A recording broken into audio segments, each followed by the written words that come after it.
大家好，我们这节课呢继续学习花头啊，也是最后一节学习花头的课程。这节课呢，我主要介绍花头的变化啊，包括花头的一些这个布局啊，花瓣布局的一些个规律。再一个呢，我也让大家啊，给大家画一个花头，让大家课后呢去临摹。我们这节课呢用的是牡丹红、曙红、胭脂、花青。我先把牡丹红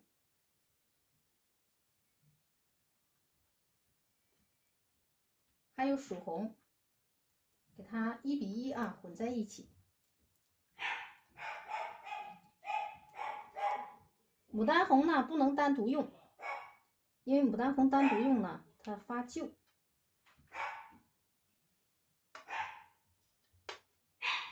不好意思啊，家里有小狗，来人它就叫唤。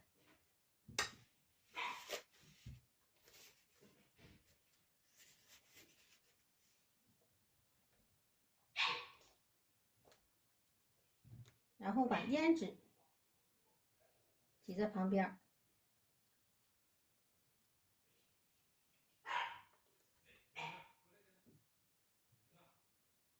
还有花青啊，跟我学习画牡丹呢，最大的收获啊，很多这个学员最大的收获就是不用太白，能把牡丹画的灵动，笔法呢更随意，这是一个收获。再一个呢，就是让你在调色方面能大开脑洞，充分利用颜色之间的混合啊，来调出不同啊与众不同的花头。这里边啊是这个牡丹红和曙红，我给它俩挤到一起了，一样一半。然后呢，我用一个牙签给它搅拌一下，让它俩混合。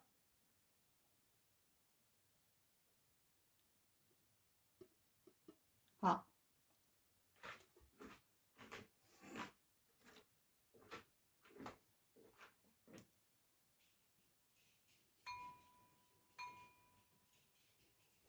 我呢先给大家演示一下啊不同形态的花头，然后呢包括啊这个不同的方向，目的呢是让大家更多的去了解啊咱们画法对这个花头变化的掌握。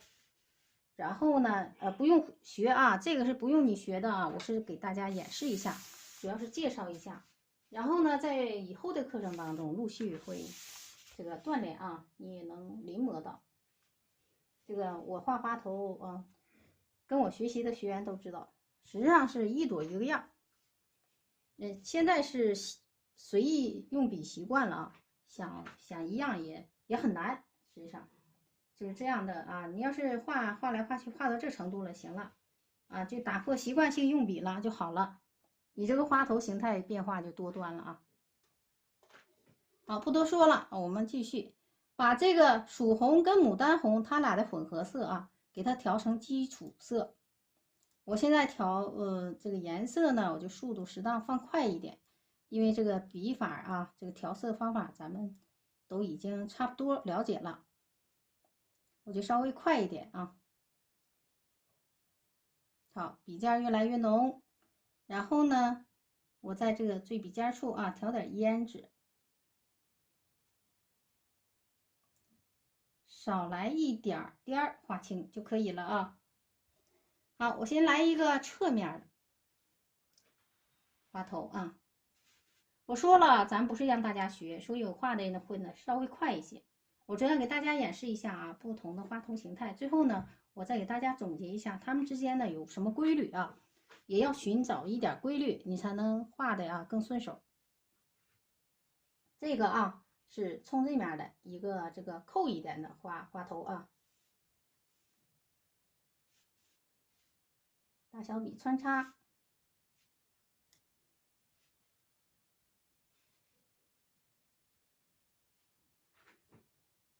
吸点水，少补一点深色，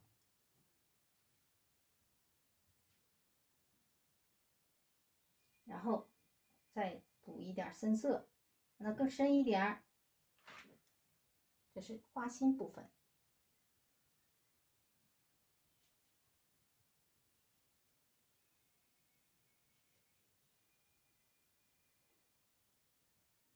我特别靠边啊，目的是呢，想多画几朵。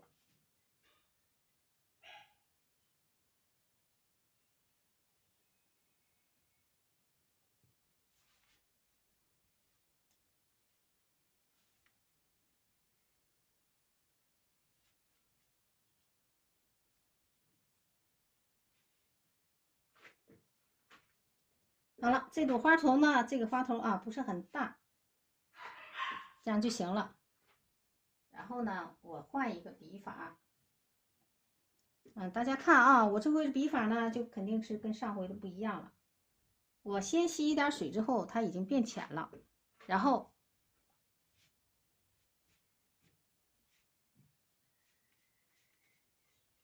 这是拉横线啊，这块就是我们的目的呢，就是不断的变化的笔法，才能把花啊画得更漂亮。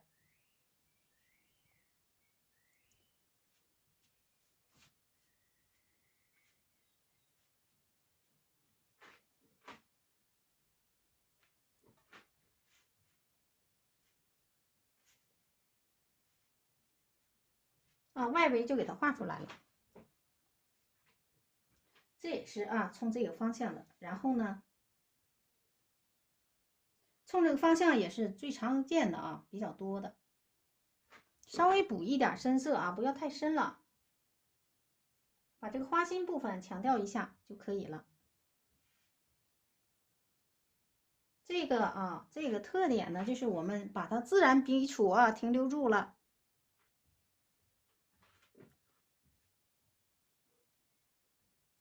点缀一下，轻点这就是比较虚一点的花我们也就平常我一般的都叫它淡花。什么意思呢？就是水花，就是靠吸水来完成的这个我们后面呢会学到。然后我现在补一点水，我继续调这个我每次画的花头尽量让它颜色有变化，让它画法也会有变化这就是花头的形态变化我这回调呢稍微深一点，我胭脂多调点，我把胭脂调到笔肚听明白了吧？我把胭脂调到笔肚，然后呢我再挑花青，把花青调到哪呢？把花青调到笔的1/4处，最后笔尖处再来一点花青。好了，我们现在再画一个花头，这就比较深了然后我们怎么用笔呢？交错的用笔，上边给它变成大的笔触，不能都是小笔触都是小笔触就不好看了。然后我呢继续，因为是比较深的我要补颜色，继续。我刚才补了一下水，大家也看到了我这个补水呢是沿着容器的边上用笔肚轻轻的去接触这个水。好，我们把这个层次感呢强调一下，用它的自然笔触呢把这个添进去就行了。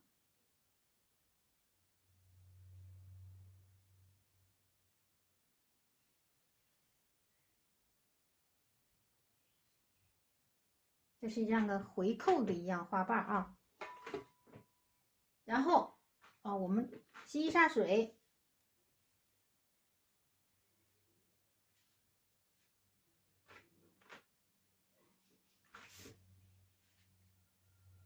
这就可以了这个花瓣呢这个花瓣去了这个花头呢就画完了。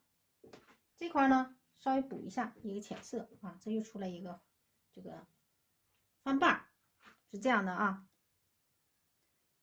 如果在一幅画里边你不能都这样底下都耷拉的，这个立起来是什么呢？如果在一幅画里边，你就可以把这底下画成叶子，然后就把这个花画成了叶子后边的一朵花啊，让它们就不一样了，形态自然而然就变化了。本身它们之间形态就有变化。如果你把它再画到叶子后边，你看它这个变化是不是就不一样了？好啊，这是方向啊，这是正方向的啊，它俩是斜方向的。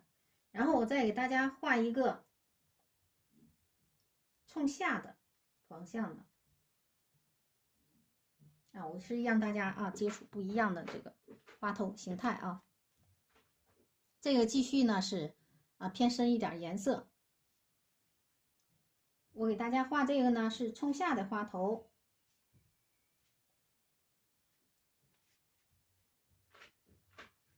吸一点水，笔肚吸水啊。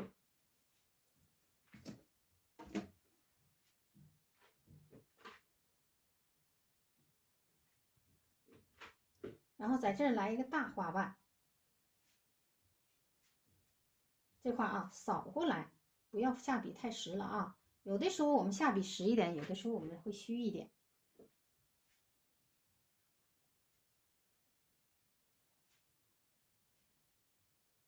好了，啊，给它画到它后边去了。然后呢，我找一下层次，啊，看这个尖笔太多了吧，是吧？啊，把这个尖笔呢给它找一找。啊，你不敢保证你哪次下笔啊都那么精准，但是呢，我们可以给它适当的调整一下。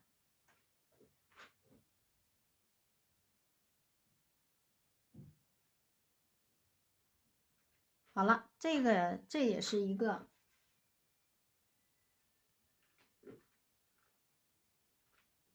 这是一个冲下的花头，这就可以了。它两边有点啊对称，对称没事啊，我们给它改一下就不对称了啊。好，我再来一个笔尖吸水啊，然后呢，我再来一个浅色的，这回呢，我们运笔又变了，点点点儿，看到没有？把这个点儿变成了上面的花瓣，然后我继续啊吸水，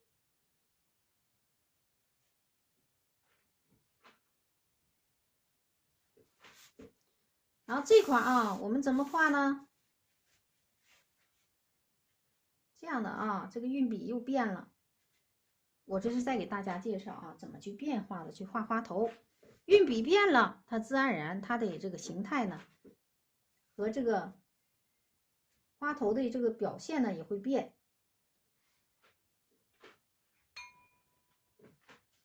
好了，这一块就不给它画这个花瓣了，就这样就行了。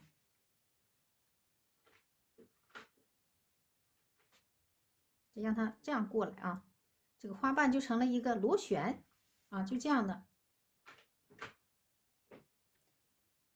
然后我在这块啊给它加花瓣，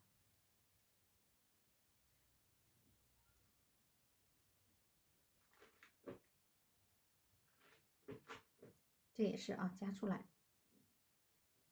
这是在修整啊，然后呢，我再来点深色，把这来点深色，笔尖少来一点花青，哎，把它这个层次感呢就加强了。然后我稍微来个翻瓣，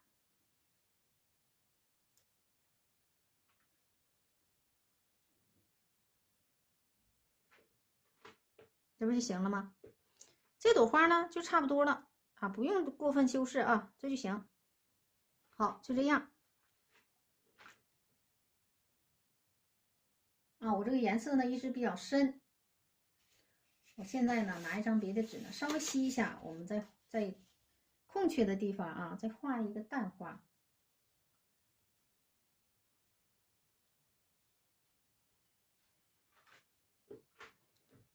好，我刮一刮，让这笔呢稍微干一点，然后呢我在这个位置啊画一个小一点的淡花。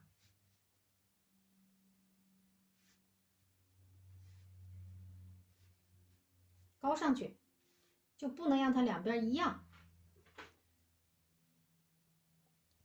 然后这块呢怎么整呢？这样的啊，刚才我们这个画横跟它有点类似。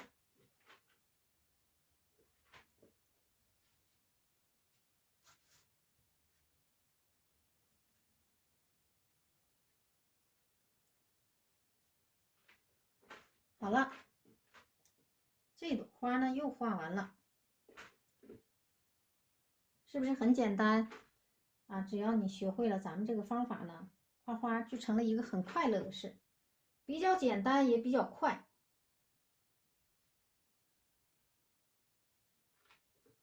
好了，这种啊隐约的层次感啊，是非常耐看的啊。我给它强调一下，其实不整也行啊，这样的话没事儿啊，它这一阴就好了。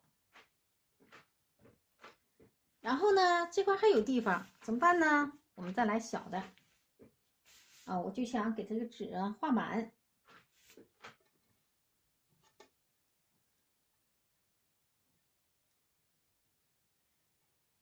小的也可以画成啊，这个全开的啊。我可以先画上面，这个运笔的规律啊，一直在变化，你画出来花头变化才多啊。这个先画上面之后，我这个这样挑一下子，这个过来，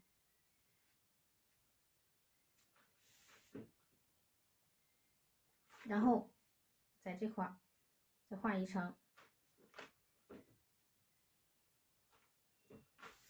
啊，这底下像三连帆似的啊，来一个，这块再来一个，这是小花头啊，这就可以了吗？啊，这块啊，它俩为了不对称啊，这块补一笔啊，这就是一个小花头。我看看啊，咱们能不能看到啊？可以啊，我以为到边儿了呢。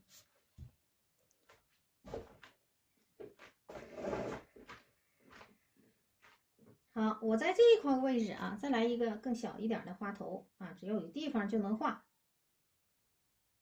来个深的啊，像个小花苞啊。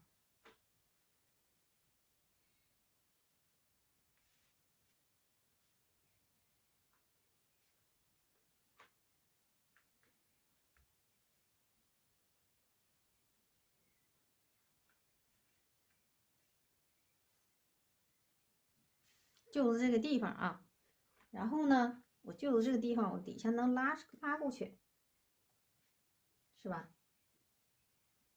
好，啊，这又一个花头，这个花头画起来就应该随心所欲的啊，不要想着，哎呀，我这么画这好看，那么画，你不用想怎么画好看，你用笔随意了，自然而然它就不难看。好，我继续来一个深的啊。这块还有一点地方啊，咱就不浪费它了，把这个地方呢也给它画上啊。这个只要这样地方啊，我都给它画上。目的呢是多画点啊。我们这个画呢，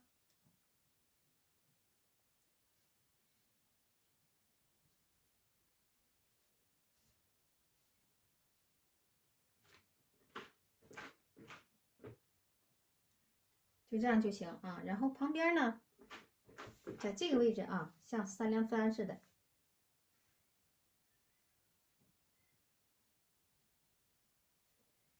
好了，这个花头就这样了。然后我来几个花苞，还剩点颜色啊，我就给这个颜色呢调一下。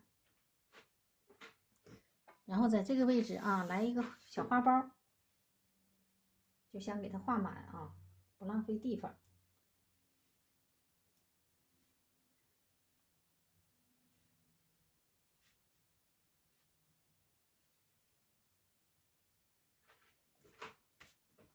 这是一个花苞，我们再来一个，都是深色的啊，因为这个就剩胭脂和花青了，我就用这个两个颜色画。这个从这个方向，这个呢，我给它从这个方向。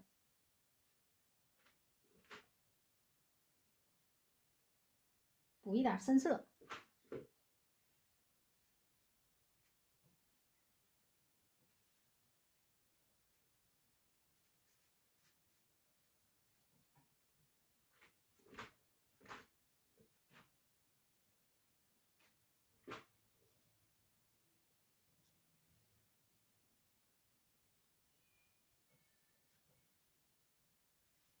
还有点地方啊，我就往这挤。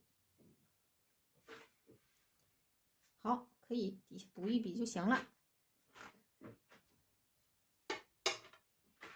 然后我们大家要看一眼啊，这个咱先不说规律，咱就说这些花头是不是它是变化的，不是重样的，是不是这样的啊？为什么啊画出来花头会不重样？你们大家也看到了，我的运笔是不一样的啊，没有规律啊，这就是咱们这个画法的特点。然后呢，我这个把这个花蕊啊点一下。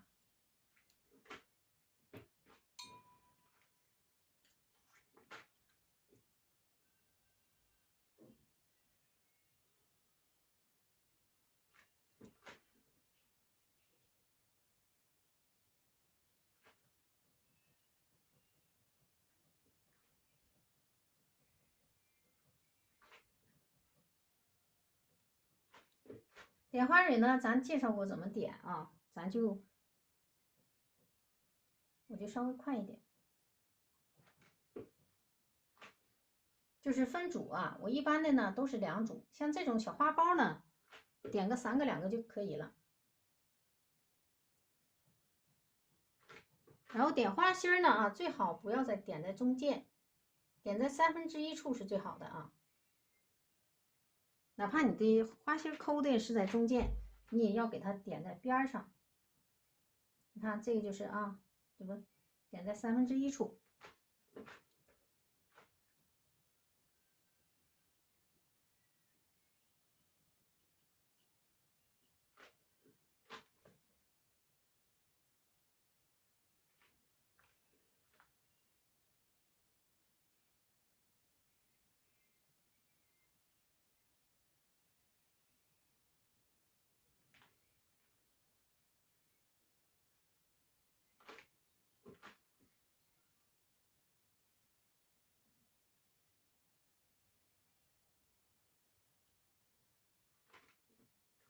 像这个冲下的花头，我们画的时候反着点蕊啊，这个比较别扭点啊，这是一组，在这再来一组，不要点太多了，上面来点参差就行了啊。然后呢，我们把这个用群青啊点一下它的雌蕊。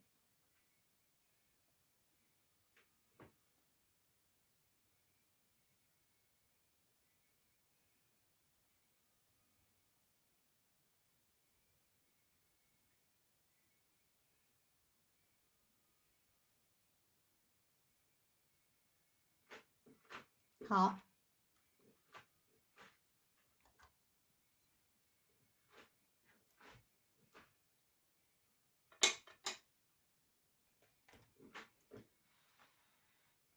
啊，这张纸呢，我就先撤掉，然后呢，我再拿一张纸，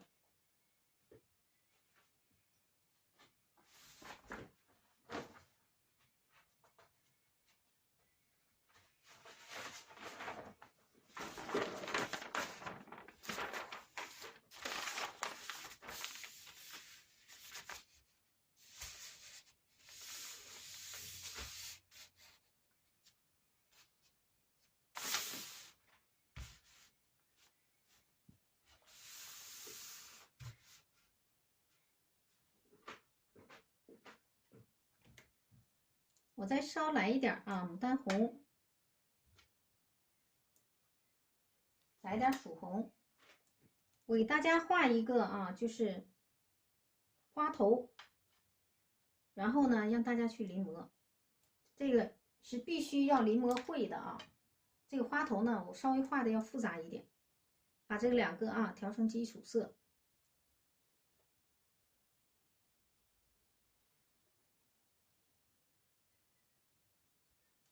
刚才挤那个颜料啊，蹭到手上了。经常这样啊，因为这个颜料到最后呢，它这个管儿就会脏啊，很容易蹭到手上。好，笔尖儿呢来点胭脂，最后呢少来一点花青。啊，我们在这中心呢画一个啊，让大家能看得更清楚啊。起笔啊，这样的，然后呢，啊，咱们一般的啊都是画这个三连翻啊，我这回呢不画三连翻，我只是这样用笔，有点像，但不是啊，这样用笔。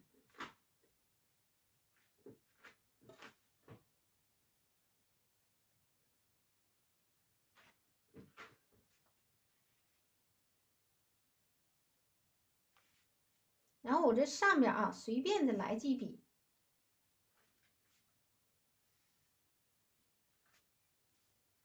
啊，就这朵花头，就是一个啊，不是包心儿的啊，我这个演示的不是包心儿的。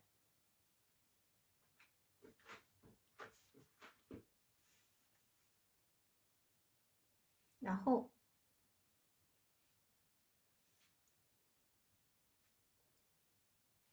这个花头啊，如果能画下来啊，你一般的花头就都能画了，变化什么的也都能画了。它的原理呢，就基本差不多。啊，这底下呢，就是来几道横的，给它分出层次感就行啊。稍微蘸点这个胭脂，然后我吸一点水。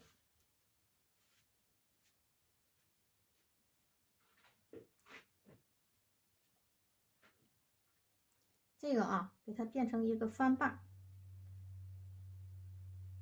不深啊，稍微给它变成一个翻瓣。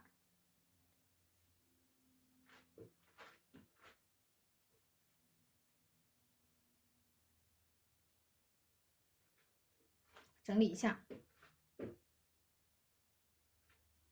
好了，这朵花呢就可以了啊。我们再点一下蕊。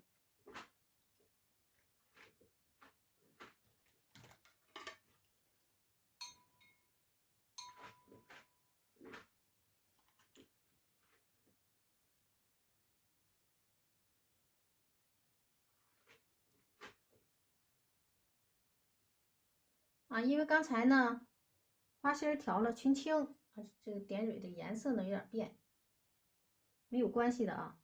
我们这个图片呢啊，因为咱们是这个在抖音上的课程啊，你没有办法这个看到我的图片，你呢可以私信我，然后加到群里啊，或者我主页呢上方有个联系方式啊，您可以跟我联系，然后管我索要图片啊，都可以。啊，咱们课程图片呢，你可以这个通过这个跟我联系啊，我可以给您单发这个课程图片。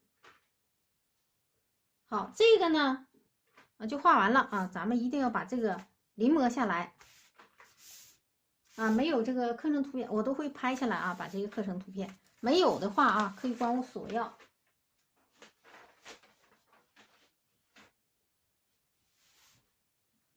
我现在啊，给大家讲一讲这些花瓣的规律啊，刚才忘讲了，花瓣布局的规律。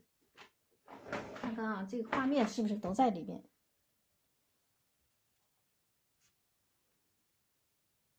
好，我们看啊，这个它的规律呢，就是什么呢？外围一个是不要圆，你不管怎么画，你不要给它画成圆圆的，跟馒头似的。咱们可以看啊，我这都没有圆的。再一个，一定要有不一样的缺口，什么意思呢？就说你怎么画啊，它这个外边这不这一个缺口，这一个缺口，这都缺口啊。最好呢，不要让它距离都相等，这种缺口。还有就是运笔啊，你不管怎么画，你这个运笔啊，一定要有大有小的穿插开。再一个呢，我们这个要掌握花瓣的方向，它的方向其实就是围绕着花心往外散发。但是如果你是这么画，全是围绕花心往外散发，那就成了一个圆了啊，不能那样。为什么呢？你看我这就是螺旋式用笔，什么呢？这个方向不是顺着这个花心这个完全是正方向往外散发，而是斜着。你要斜着散发，是不是它就好看了？是吧？它这个是呢往两边散发，你看大部分都是这个呢是往一块啊对着散发，看到没有？这样的往外掬，往一块对着掬起来的，这就是扣瓣了啊，这就是包心的。这个包心的呢啊，你画的时候哈，这种运笔时候要注意什么？给它穿插开，这样的是叠过来的啊，千万不要这样对着顶，这两个花瓣对着顶，不能这么运笔啊。所以你运笔的时候一定要注意这一点。再有就是什么呢？起笔啊，有的时候我们在这起笔，起笔可以在几个方向都可以起笔，不一定非在这个位置起笔，但大部分时候可以在这块起笔啊。一般的这个花心底下这个花瓣是个大的，这是视觉角度啊决定的，基本上这是一个大的、宽的啊，而且是正脸的。在这个两边呢，一般都要求是侧脸的，也就是这样的花瓣啊，是立起来的，不是这样看的啊。这样的话啊，两边的花瓣基本都是窄瓣，这两边啊一定要画成窄一点的瓣，看这都要有窄瓣啊，这就是规律啊，这铁的规律啊。如果你这个记不住呢，你就可以反复看视频呢，把它用本啊拿个笔记下来，然后你经常去琢磨。你慢慢就能掌握你怎么运笔这个规律了啊。像小花苞就好说了啊，也是一样的规律。然后呢，一定要注意啊，这个窄花瓣，再一个就是在这个里边，除了这一个花瓣是大的啊，就是在花心周围的花瓣一般都是小花瓣，但是最外围啊，以大花瓣为主，但是也要穿插2、3个极少的小花瓣啊，给它活跃一下啊。让它这个花瓣呢不至于太死板啊，都一般大还不行。外围的花瓣虽然以大花瓣为主，也不能都一般大，也要大小有区别啊。这就是运笔的一个主要规律。咱们记住这个规律之后啊，你在运笔的时候，你心里就有数了。然后在慢慢的大量的临摹作品当中啊，你会慢慢的体会到啊，你临摹的作品越多，你悟出来的东西啊也会越多。那好了啊，咱们这节课呢就上到这里啊，这节课的知识量比较大。